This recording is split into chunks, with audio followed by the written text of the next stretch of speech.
তিনিচুকীয়াৰ ডিগবৈ পেঙেৰী পথৰ বনাঞ্চলত ভয়াৱহ পথ দুৰ্ঘটনা। কথমপি প্ৰাণ ৰক্ষা পৰিল পিতৃ আৰু কন্যাৰ।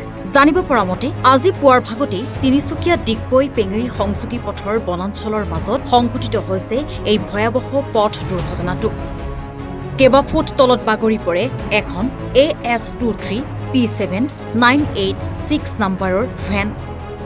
আজি পুৱাৰ ভাগত পেঙেৰীৰ পৰা ডিগবৈৰ এখন ব্যক্তিগত বিদ্যালয়ত নিজ কন্যাক থবলৈ বুলি আহি থকাৰ অৱস্থাতেই সংঘটিত হৈছে এই ভয়ংকৰ পথ দুৰ্ঘটনাটো।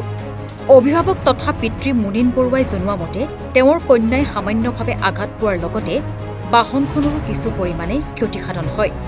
অভিভাৱক তথা পিতৃ মুনীন বৰুৱাই জনোৱা মতে তেওঁৰ কন্যাই সামান্যভাৱে আঘাত পোৱাৰ লগতে বাহনখনৰো কিছু পৰিমাণে ক্ষতি হয়। RD হোষ্টেললৈ আহিছিলোঁ ৰতনী পথাৰৰ পৰা।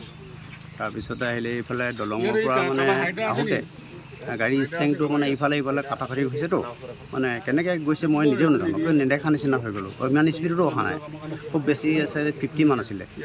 তো কেনেকৈ কাটি সোমাই গ'ল সেইটো মই গম নাপালোঁ। মানে কোনোবা ডুব হেৰি হৈছে নি, ডুব চুপ পাইছে নি? তেনেকৈ পোৱা নাই। ছোৱালীজনী আছিলে, ছোৱালীজনী মানে হেৰি নাকত অকণমান লাগিছে, এইটো ইমান মেজৰ নহয়, দুখ পোৱা নাই বুলি ক'লে। নিজৰ একো পোৱা নাই।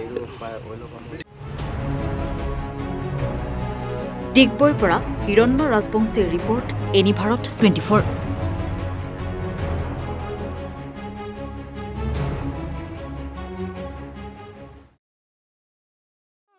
ৰব, আপুনি যে এটা অপৰাধ কৰিবলৈ গৈ আছে, আপুনি জানেনে? এই নাবালিকা গৰাকীক এতিয়াই বিয়াত বহোৱাটো যে এটা অপৰাধ, আপুনি জানেনে?